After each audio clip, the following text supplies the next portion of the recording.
You ever notice how the most important decisions are never clean, never polite, never approved by everyone in the room? People like to pretend destiny arrives with permission slips and applause, but it doesn't. It arrives messy, shaking, breathing hard, stepping over the expectations of everyone who thought they owned someone's future. Somewhere right now, a door closed behind a person who didn't know how to explain what they felt, only that staying would slowly erase them. Tears were left behind, not because love was missing, but because courage rarely looked kind to the people watching it happen. True connection doesn't ask for permission. It doesn't knock politely or send an invitation to sit down and consider the consequences. It arrives suddenly, unannounced, with the weight of inevitability that makes every other relationship feel like a rehearsal, like a background noise you've been pretending to hear, while the real music played in a room you weren't allowed to enter. And that's the cruelty and beauty of it. It's never convenient, it's never quiet, and it doesn't care about timing or propriety. Timing is a human invention.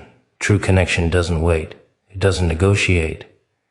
It doesn't ask, is this the right moment? It shows up and shakes the foundations you've built your life upon, and suddenly every rule you thought mattered collapses under the simple pressure of recognition. You can try to ignore it. You can try to dismiss as infatuation, as a passing impulse, as something that will fade with a night of sleep or a week of distraction. But true connection is patient in its persistence. It waits for you to see it, for you to feel it, for you to understand that nothing in your careful planning or your routine or your loyalty to the familiar can contain it. It doesn't scream. It doesn't storm in with drama. It just exists, quietly reshaping your reality, and if you're honest, it frightens you more than anything else ever could, because it reveals the truth you've been denying. You were never truly living until you recognized it. This kind of connection demands clarity you weren't ready for. It forces you to look at yourself in ways that hurt, in ways that are beautiful, in ways that make your stomach twist and your mind race. It doesn't just highlight the other person. It highlights the cracks in you, the compromise you've been making, the corners you've been cutting, the truths you've been avoiding. It exposes the lies you've told yourself about what love is, what loyalty is, what sacrifice is. And suddenly, the line between right and wrong becomes hazy, because life has handed you a reality that doesn't fit neatly into the boxes you've been trying to keep closed. True connection asks for choice. But choice feels impossible in the moment because the heart doesn't negotiate with logic. It doesn't weigh pros and cons. It doesn't calculate who gets hurt or who benefits. It just is. And when it appears, the world around you starts to unravel. People, situations, circumstances that once felt stable start to wobble, start to crack, start to scream for attention in ways you've never noticed. You suddenly understand the old saying that love is messy because it doesn't just touch you lightly. It rearranges everything it touches. And sometimes the first victims of that rearrangement aren't strangers. They're the people who were supposed to feel safe. The ones you and your soulmate both held close. The ones whose tears mark the cost of choosing reality over expectation. And that cost is unavoidable. True connection never asks you to harm. It never demands cruelty, but it does demand honesty. It does demand action. It does demand the courage to see yourself as you are, and the other person as they are, even when the consequences terrify you. And when your soulmate acts on that connection, when they choose authenticity over convenience, you feel it like an earthquake. Houses of familiarity collapse. Relationships tremble. Tears flow from hearts unprepared for the upheaval. And yet, the connection doesn't waver. It doesn't apologize. It doesn't retreat. It simply persists, pulling you toward the same inevitability your soulmate has already accepted. You can watch it happen, and you can scream in frustration, or you can marvel at the audacity of love that refuses to compromise itself for comfort. You can curse the chaos it creates, or you can recognize that chaos for what it is, a crucible, a test, a truth too powerful to be ignored. Tears may fall, bonds may strain, and the world may shake. But true connection doesn't bow to the easy path. It moves forward because it cannot do otherwise, because it has no choice, even when every human convention tells it to pause, to hesitate, to weigh loyalty above instinct. And in that there is a wild, terrifying beauty that is impossible to unsee once it's been revealed. It's never subtle, it's never polite, it's never convenient, but it is real. And in the reality of that connection, the universe suddenly makes sense in ways it never did when you were content with comfort and predictability, when you were content with safety and obedience. It doesn't ask for forgiveness from the world, because the world doesn't matter. It only asks for courage from those it touches. And when that courage manifests, when someone finally acts on what they cannot ignore, the ripples are unavoidable, the consequences inescapable, and the truth undeniable of doesn't send invitation. It doesn't care about anniversaries, birthdays, holidays, or the carefully constructed expectations of society. It arrives when it pleases, in moments that are inconvenient. Inconvenient to everyone. Inconvenient to yourself. Inconvenient to the people who thought they had a map for your life. And when it arrives, it doesn't negotiate. It doesn't ask, is this the right moment? It only exists, and that existence demands recognition, attention, and honesty whether you're ready or not.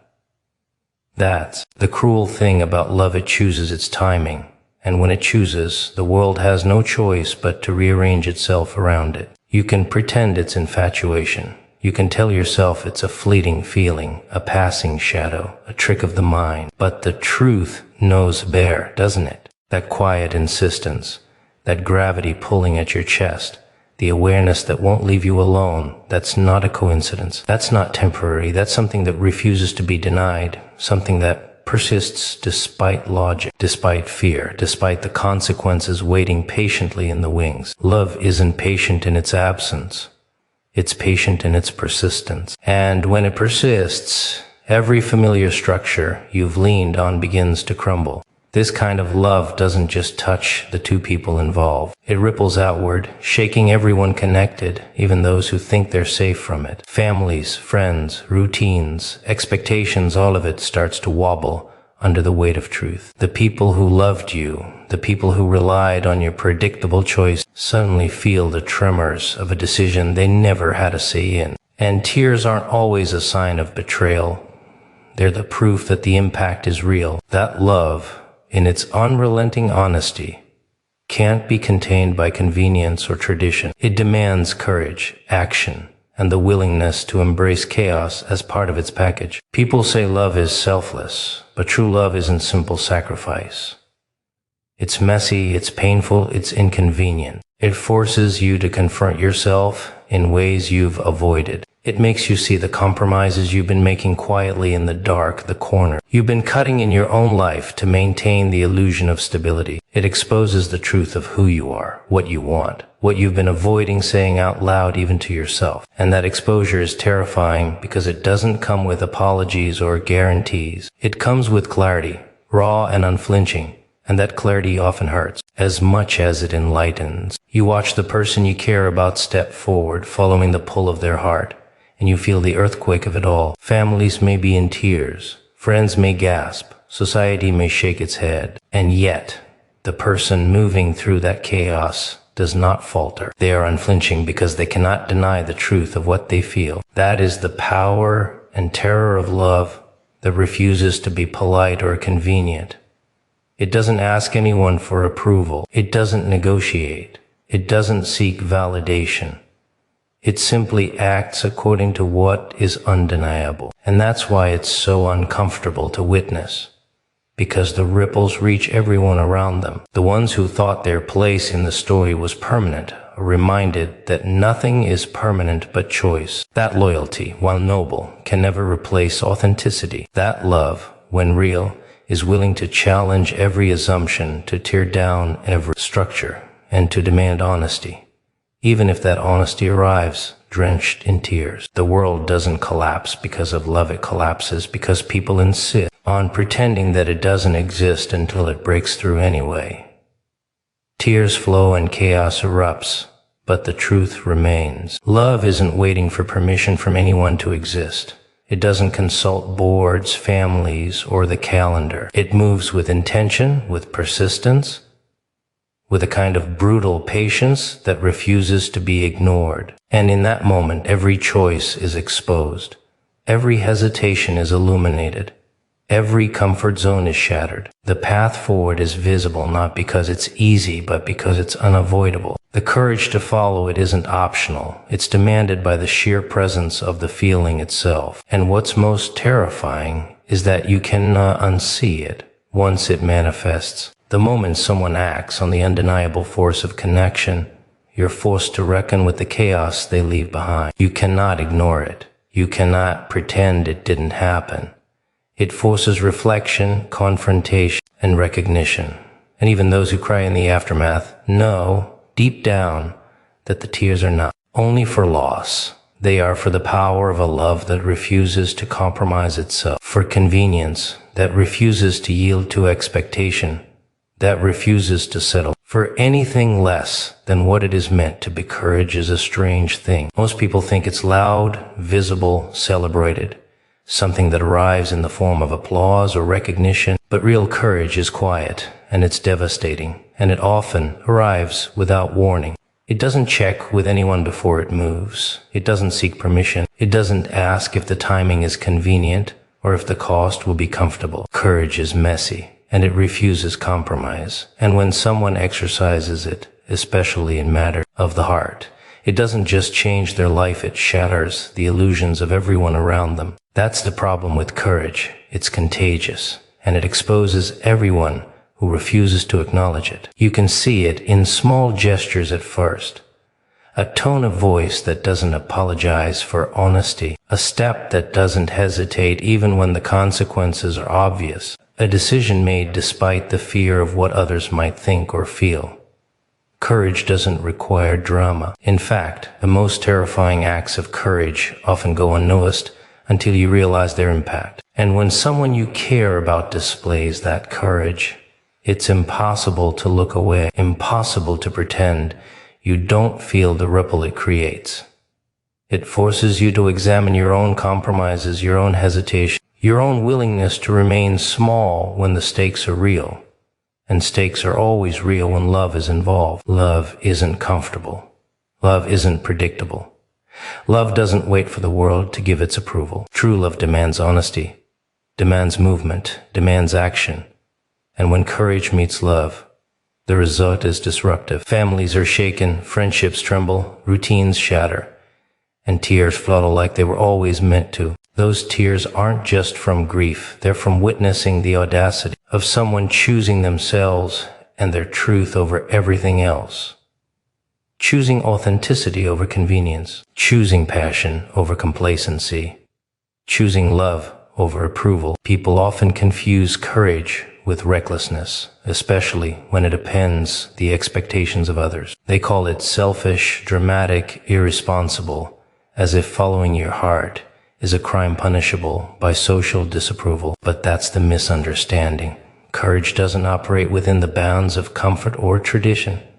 Courage breaks through them. It refuses the polite chains society tries to place on people. It forces consequences into reality and forces reflection into hearts that had been too distracted to think honestly before. The courageous choice doesn't ask permission, it asserts itself, undeniable and unstoppable. And that's why it's terrifying to witness someone act on it, because it forces everyone else to face the truth of their own lives. If someone else can step forward, if someone else can take the leap despite the cost, then what excuses are left for those who remain in place? That's the insidious power of courage. It doesn't just change one life.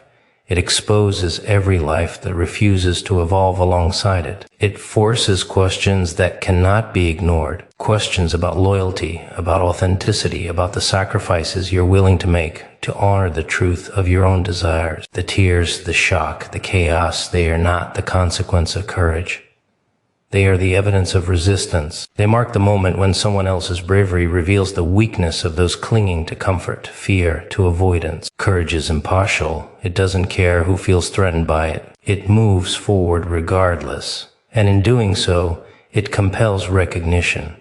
And recognition is dangerous. Dangerous because it awakens dormant desires. Dangerous because it exposes old compromises. dangerous because it forces the question, if they can't do it, why can't I? Courage isn't celebrated when it arrives quietly, and sometimes the only response it receives is tears from those who love the life that's being disrupted. But the tears are not condemnation. They are the sound of reality colliding with expectation, of truth pressing against convenience, of love demanding more than anyone was prepared to give.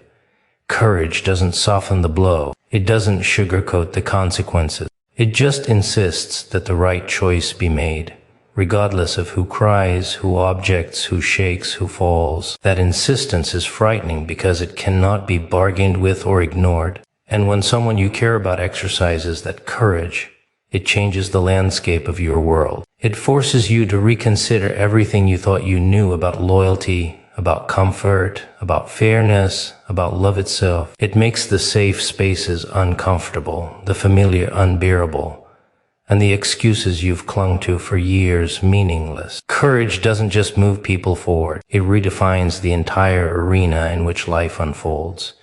And it does so without asking anyone's permission. Witnessing courage is an awakening, a reckoning, a confrontation with the truth you've been avoiding. It's messy, it's painful, and it's electrifying because the world you thought you controlled suddenly feels smaller, weaker, less important than the force you've just seen in motion. And the most unsettling part is that it doesn't stop with the person being courageous. It spreads. It forces reflection. It demands self-examination. It awakens desire. It provokes change. And the realization that courage doesn't wait for comfort, that it doesn't negotiate, that it doesn't apologize, that it moves relentlessly toward truth, is the part that stays with you, lingering in the silence after the chaos, whispering that the choice to act is always yours. Even if it terrifies you, consequences are heavier than people admit. They don't arrive politely. They don't knock on your door with an explanation or a schedule. They arrive suddenly, without warning, wrapped in moments that feel unavoidable, moments where the impact hits before your brain has time to process what's happening. And the weight of consequences isn't always obvious immediately. Sometimes it creeps up quietly, a subtle shift in tone, a tear that wasn't there before. A silence that suddenly carries more meaning than any words ever could. And that's the cruelty of real consequences. They are impartial. They don't care if you intended well, if you tried your best, if you thought you were doing the right thing. They exist as proof that every choice matters, that every decision echoes in ways you may never fully control. When someone follows their heart, the consequences spread wider than anyone expects. It isn't contained within the lives of those acting. It ripples outward, touching people who thought they were safe from disruption. Families, friends, routines, expectations, all of it shakes, wobbles, fractures. The ones who cry aren't weak. They are witnesses, forced to confront the fact that the world is bigger, more unpredictable, and more complicated than they were willing to believe. And the person taking the leap, they feel the weight too, not as regret, but as awareness. They know every tear, every tremble, every gasp is part of the path they chose, and yet the choice remains inevitable. They cannot unchoose the truth that demanded action. Consequences don't care about comfort. They are indifferent to nostalgia, to convenience, to what feels safe. They arrive because action has meaning. They arrive because choices matter. And when courage and love collide, when someone chooses authenticity over familiarity, the consequences are unavoidable, inevitable, and immediate. People around them may feel betrayal, loss, anger, fear, but the person acting knows that the alternative, denying their own truth, would carry a deeper, quieter, unrelenting pain. Living in denial is slow, suffocating death. Whereas facing the consequences of honesty is brutal, quick, undeniable life. Most people don't like thinking about the consequences of others' courage. It's uncomfortable because it exposes their own compromises. It exposes how many times they've settled for convenience, for quiet, for the illusion of control. Witnessing someone else accept the weight of their choices forces reflection. How many moments have I avoided because I feared the ripple? How many chances have I ignored because the pain seemed too large? How often have I clung to stability at the expense of truth? Consequences are teachers, they are mirrors. They are reminders that life is not a rehearsal and that the fallout from our choices is not optional. And yet, the ones who act despite the potential consequences often move with clarity that the observers cannot comprehend. They understand that the discomfort, the tears, the disruption are not punishment. They are proof that life responds to action, proof that love refuses to be polite, proof that courage has a cost, and that cost is sometimes chaos, sometimes heartbreak, sometimes the shattering of everything people thought would remain intact. The beauty of this chaos is that it is honest. It doesn't bend to expectation. It doesn't negotiate with fear. It doesn't pretend that comfort is a worthy trade for truth. It moves relentlessly toward reality. Tears do not always signify the wrong path. They signify awareness. They signify recognition of power, of truth, of choice. They signify that what once seemed permanent, sacred, or untouchable has been rearranged by honesty. The person acting sees the ripples, and they move knowing the weight of what will happen.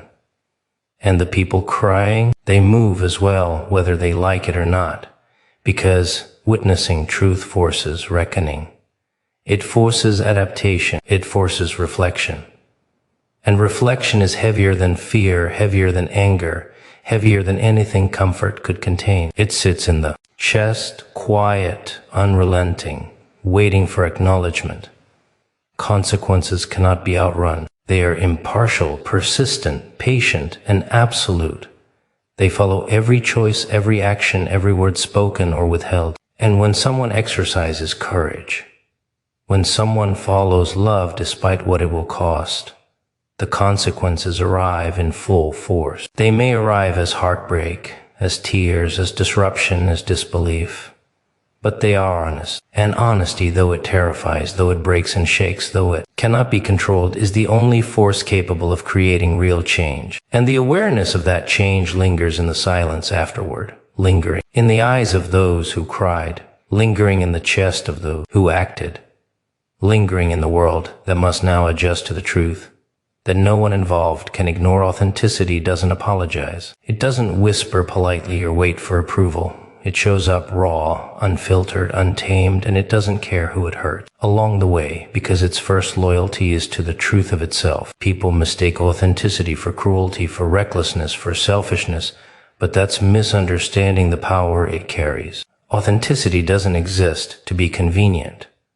It doesn't negotiate with comfort or expectation. It arrives and it demands recognition, action, acknowledgement, whether anyone around it is ready or not. That's the terrifying beauty of it. It doesn't bend. It doesn't hide. It doesn't wait for everyone else to catch up. You see it in the decisions people make when they can no longer deny the pull of who they are. It's in the way someone steps forward, ignoring the disapproval or confusion of the world around them. It's in the choices that don't follow the rules of tradition, family, or obligation. It's in the courage to follow the heart even when the consequences are messy, painful, undeniable.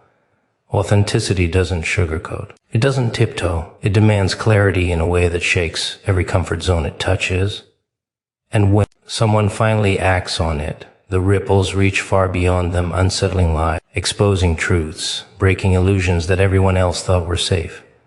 Authenticity is heavier than people expect. It carries with it consequences, sometimes immediate, sometimes slow burning, and it doesn't care who feels the weight first. Families cry. Friends are shocked, routines crumble, expectations shatter, and yet the person acting knows deep down that the chaos is not punishment. It is evidence. Evidence that truth exists in action, that courage manifests in reality, and that living a life disconnected from authenticity is a far heavier burden. Life, a twisted little maze where everyone's scrambling, searching, clawing for some kind of sign that they're on the right path. Funny thing is, most people wouldn't recognize a sign if it smacked them in the face. They want flashing lights, big neon arrows pointing the way, a voice from the sky saying, "Yes, you're doing great, keep going." But that's not how it works, is it? No, it's quieter than that. Subtle, almost like a whisper in the middle of all the noise. And most people, they miss it. Every single time. You ever have one of those moments where everything should have gone wrong? Where the odds were stacked against you, where you were teetering on the edge, where it seemed like one more wrong move, one more second, and boom, you were done. But somehow, you made it through. Not because you were the strongest, not because you were the smartest. No. By all logic, you should have been finished, but you weren't. That's funny, isn't it, how things work out? Most people, they brush it off, call it luck, coincidence, maybe even a fluke. But deep down, you know better. You felt it. The way time seemed to slow down. The way something unseen pulled you back from the edge. Like an invisible hand keeping you steady when your whole world was shaking. You ever wonder why? Ever stop to think who or what kept you from falling? Because let's be honest, it wasn't you. See, people like to believe they're in control, that if they plan everything just right, if they follow all the rules, they'll be safe. But life doesn't work like that. No, life is unpredictable, it's chaotic. And sometimes, no matter how careful you are, no matter how much you prepare, something comes along and tries to take you out. A car swerves into your lane, a betrayal hits you when you least expect it, a decision you didn't even make puts you right in the line of fire, and in that moment, you realize how small you really are, how fragile. But then, just when you think it's over, you're still standing, breathing, alive. Now, why is that? Maybe it's because you're meant for something more.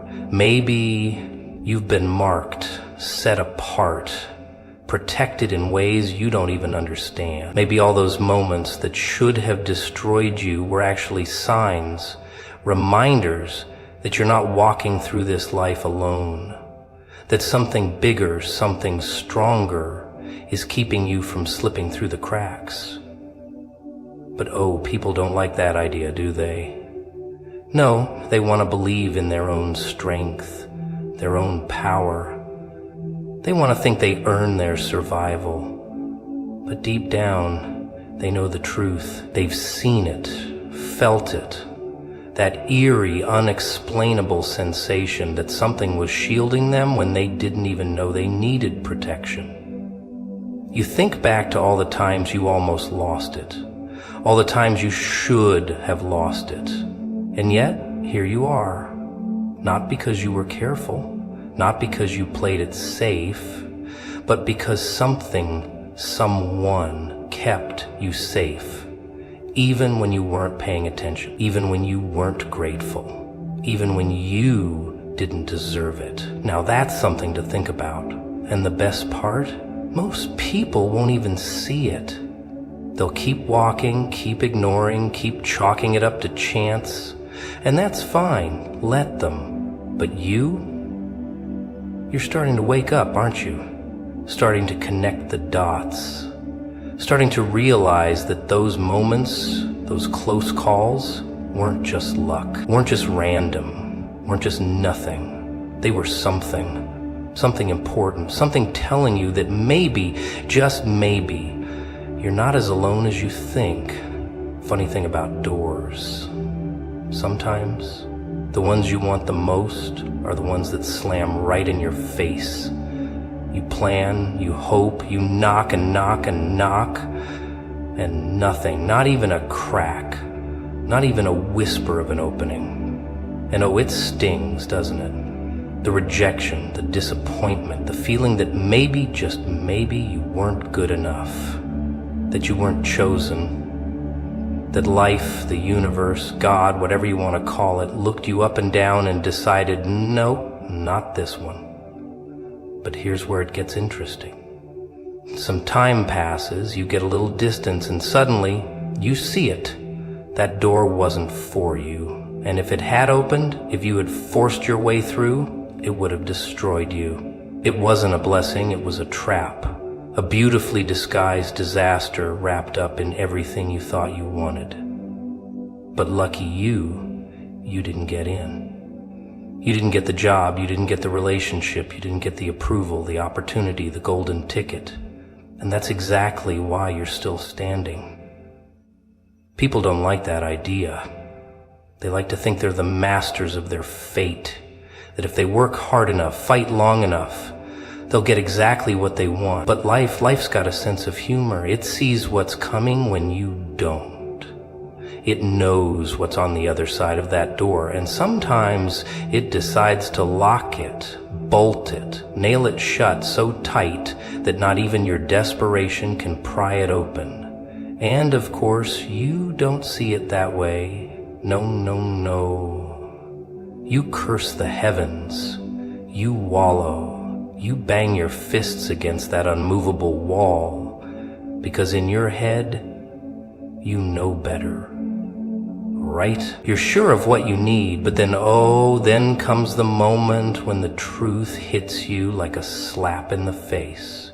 When you see what was behind that door all along. When the company that rejected you goes under. When the person you cried over shows their true colors. When the thing you begged for turns into someone else's nightmare. And suddenly it's not rejection anymore. It's protection. It's mercy. It's divine intervention disguised as disappointment. And isn't that funny how what felt like punishment was actually grace?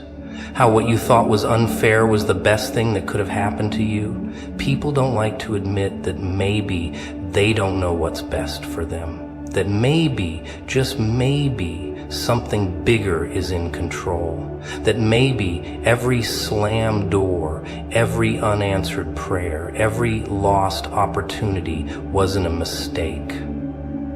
It was a move, a strategic little shift in the game, pushing you away from danger and towards something better. But oh, it's hard to see that in the moment, isn't it?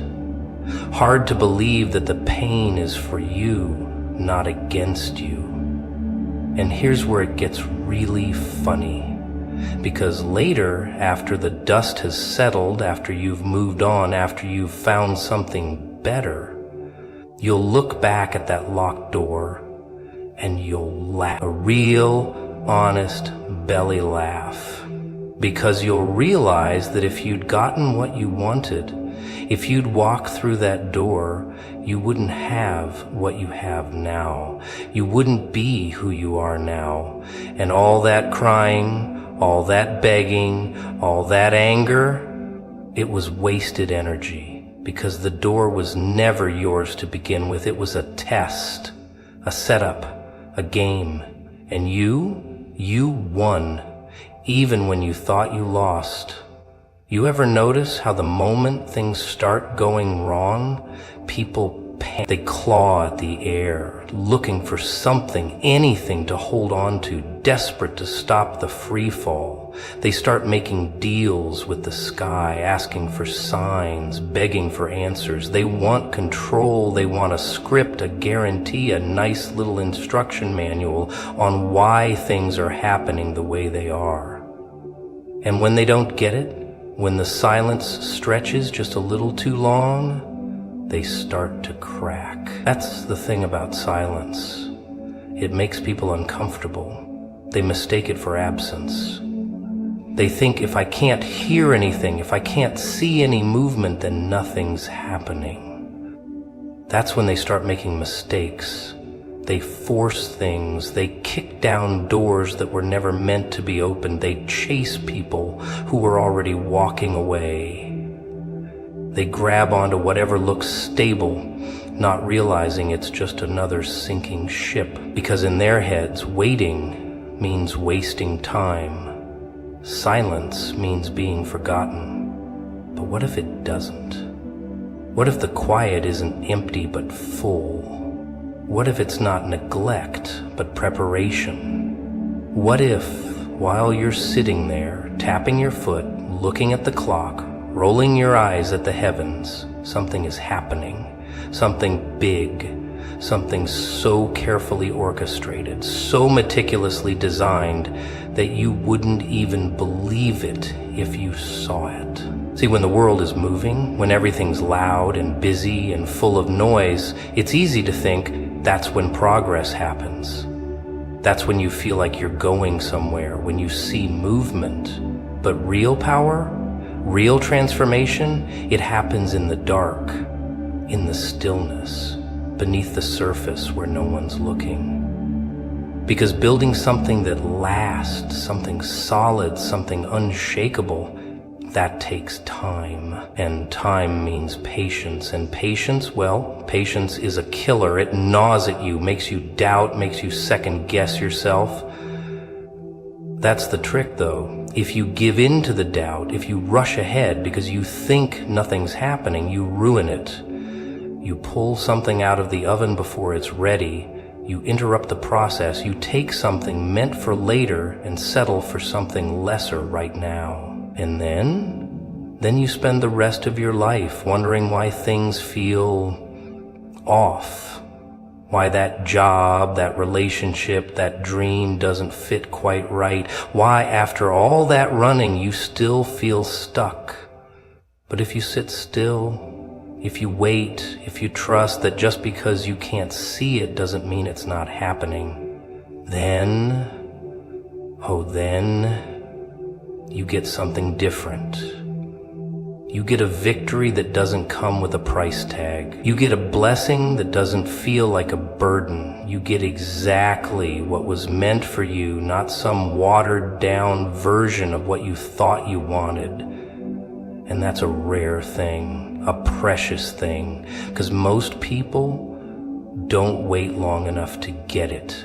They settle, they quit, they assume that because they don't hear anything, nothing's coming. And that's the funniest part. Because when it finally does happen, when the doors open, when the pieces click, when everything falls into place, those same people, the ones who were panicking, doubting, complaining, they act shocked. Wow, I didn't see that coming. Wow, it all worked out in the end. Like it's some big surprise. Like it wasn't being set up the whole time right under their noses. Like silence wasn't part of the plan. But you're smarter than that. You know better.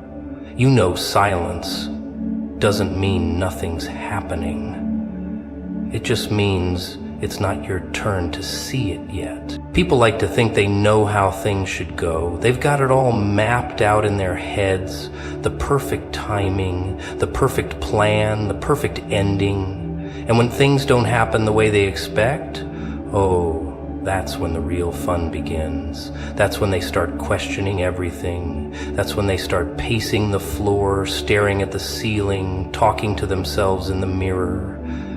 Because deep down, they don't really trust the process. They don't really believe that what's meant for them is coming. No. They need proof. They need a sign. They need a flashing billboard in the sky saying, hey, don't worry, we're working on it. And when they don't get it, well, then the fear sets in. Then they start grasping. They take matters into their own hands. They force things. They chase people who are already walking away. They beg for opportunities that weren't meant for them. They break themselves trying to fit into spaces that were never designed for them in the first place. And why? Because waiting kills them. It eats them alive. They'd rather hold on to the wrong thing than risk having nothing at all. That's the game, isn't it? The minute you start feeling like you're losing control, you panic. You start thinking, if I don't do something right now, I'll miss my chance. But let me tell you a little secret. You can't miss what's meant for you. You can run, you can hide, you can even fight it. But what's yours? It'll find you, even if it has to drag you kicking and screaming. But here's the kicker. What's yours isn't always ready yet. Maybe it still needs time. Maybe you still need time. Maybe if you got what you wanted right now, you'd ruin it. Maybe if you got that job, that relationship, that opportunity today, it wouldn't be the blessing you think it is. it'd be a burden. Maybe it'd break you instead of build you, but do people think like that? No, they don't.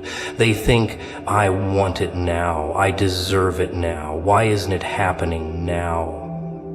They don't stop to think that maybe the delay is the best thing that could ever happen to them. Maybe the silence isn't punishment, it's protection. Maybe the setback isn't failure, it's a setup. Maybe, just maybe, everything they think is going wrong is actually going exactly right, but people don't like that answer. They don't like being told to wait. They want action, they want movement, they want results now. So they push, they force, they take shortcuts, and that's when things really fall apart. Because anything you force, it never lasts. Anything you grab before it's ready, it crumbles in your hands, and then you're right back where you started. Except now you're tired, now you're bitter, now you're carrying the weight of something you weren't supposed to carry in the first place. But the ones who get it, the ones who really understand, they don't panic, they don't rush, they don't beg, they wait, they trust. They know that just because nothing's happening on the surface doesn't mean nothing's happening at all. They know that what's coming is better than what they could have grabbed for themselves. They know that when the time is right, the doors won't just open, they'll swing wide like they were waiting for them all along. And when that happens, then the real fun begins. Because suddenly everything makes sense. Suddenly all the waiting, all the struggling, all the moments of doubt, they weren't for nothing. They were part of the proof that what's meant for you will never pass you by. That when it's finally time, you won't have to force it. You won't have to beg for it. It'll fit. It'll feel right. It'll be yours, the way it was always meant to be. People love the idea of being chosen, don't they? They eat it up. They want to be special. They want to be set apart. But what they don't realize, what they never want to realize, is that being chosen comes with a cost. It's not just a title. It's not just a badge you wear around to make yourself feel important. No. It's a target. A flashing red sign on your back that says, watch out, here comes trouble. Because the moment you carry something different, the moment you're marked for something greater, everything changes. People don't look at you the same. They don't treat you the same. Friends start getting distant. Family stops understanding you. The things that used to excite you, suddenly they feel empty. The things that used to make sense, now they don't fit anymore. And the loneliness, that's the real kicker. Because the higher you go, the smaller the circle gets. The stronger you become, the more people start falling away. But here's the real joke. Most people think it's all just coincidence. They tell themselves, it's just life. People grow apart. Things change. But deep down, something doesn't sit right, does it? Deep down, they know. This isn't just life happening. This is something else. This is a process, a pruning, a stripping away. And it's not pretty. It's not fun. It's not wrapped up in a neat little bow with a feel-good message at the end. No, this is the part nobody warns you about. Because when you're carrying something dangerous, when you're built for something bigger, the attacks don't come from strangers. No, that would be too easy. They come from the ones you trusted, the ones you loved, the ones you thought would always be there. And it's not random. It's not by accident. It's by design. Because nothing breaks a person like betrayal. Nothing shakes a person like watching the ones they would have fought for suddenly turn against them. That's the real test, isn't it? Not the storms, not the obstacles, but the people. And then comes the silence. Oh, the silence. The part where suddenly it's just you. The phone stops ringing. The invitations stop coming. The rooms that used to feel full, now they feel cold. And the worst part, you didn't even do anything. You didn't change. You didn't hurt anybody. You were just being you. But that was enough. That was too much. So what do most people do? They shrink. They dim their own light. They try to go back to who they were before, try to fit in again, try to keep everyone comfortable. But it doesn't work, does it? Because once you've been set apart, once you've seen what's really going on, there's no going back. There's no unseeing it. There's no pretending anymore. And that is the part that breaks people. Not the struggle, not the pain, but the realization that the life they once wanted, it was never meant for them in the first place. Because when you carry something different, when you are something different, you don't get to live like everyone else. You don't get the easy road. You don't get the luxury of blending in. No. You get the fire. You get the isolation. You get the process. And that process, oh, it's designed to strip away everything that isn't meant to go with you. The comfort, the distractions, the people who were only there for the good times. It all has to go. Because where you're going, not everyone can come. But people don't like that. They fight it. They cling to the past. They beg for things that were never supposed to stay, and that's when they really start suffering. Not because they're being punished, but because they're refusing to let go. They want elevation without separation. They want purpose without pain. But that's not how it works. That's never how it works.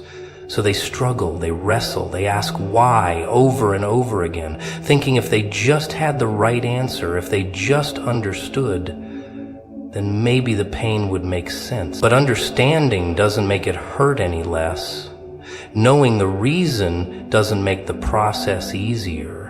Because this is the price. This is the weight. And not everyone can carry it. Not everyone is built for it. Not everyone survives it. People like to think that if they're meant for something great, it should be easy.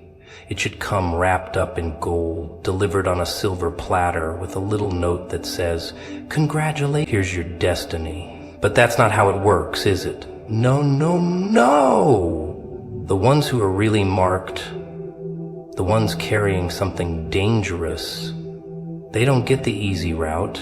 They get the battlefield. The ones with real purpose, oh, they don't wake up with everything handed to them. They wake up with targets on their backs. It starts slow at first. A few disappointments, a few doors that slam shut right in their face. A couple of people they trusted turn their backs. Nothing too dramatic, just enough to make them uncomfortable, just enough to make them wonder, is it just me? Am I the problem? But then it starts to pick up. The weight gets heavier. The rejection gets louder. The betrayal gets sharper. And suddenly, nothing feels stable anymore. The things that used to make sense, they don't fit anymore. The places that used to feel safe, now they feel foreign. And the worst part, the people who are supposed to understand, the ones who said they'd always be there, they don't see it. They don't get it. They start whispering, maybe you've changed, maybe you're being too much. But that's the game, isn't it? Because when you're different, when you're built for something greater, the world doesn't know what to do with you. They don't celebrate you. They don't roll out the red carpet and say, finally, we've been waiting for you. No, they misunderstand you. They mislabel you. They twist your words. They take your kindness for weakness, your silence for ignorance, your separation for arrogance. And oh, do they talk. They build stories in their heads, fill in the blanks with their own insecurities, and convince themselves you're the problem. That's when the loneliness creeps in, not just the kind that comes from being physically alone, but the kind that comes from not being understood, the kind that makes you sit in a crowded room and feel like you don't belong, the kind that makes you question everything. And that's the real test, isn't it? Not the pain, not the struggle, but the choice to keep going when nothing makes sense, the choice to stand tall when everything is trying to break you, the choice to believe in something bigger when all you have is silence, because this is where most people break. This is where they turn back, not because they weren't meant for it, but because they weren't willing to go through it. They wanted the crown without the process, the reward without the struggle, the recognition without the sacrifice. But that's not how it works. That's never how it works. Because real power, real anointing, it costs something. It requires something. And not everyone is willing to pay the price. So what happens next? The stripping, the pruning, the part where everything that isn't supposed to come with you starts falling away, the distractions, the relationships that were built on convenience, the opportunities that looked good on the surface but were never meant for you. Oh, it all starts disappearing, and people panic. They think they're being punished. They think they must have done something wrong, but that's not it, is it? No, it's not punishment. It's preparation. It's the fire that burns away the excess, the storm that reveals what was never strong enough to last. And here's the real kicker: most people don't see it coming. They think when the attacks stop, when the struggle ends, that's when they've made it. But the real sign that you're dangerous, the real sign that something greater is on the way, it's the silence. The moment when the chaos dies down. The moment when people stop talking. The moment when it feels like nothing is happening. That's when the shift is coming. That's when something is brewing. But most people don't recognize it. They get restless, they get impatient, they think maybe I was wrong. Maybe I need to go back. Maybe I need to make something happen myself.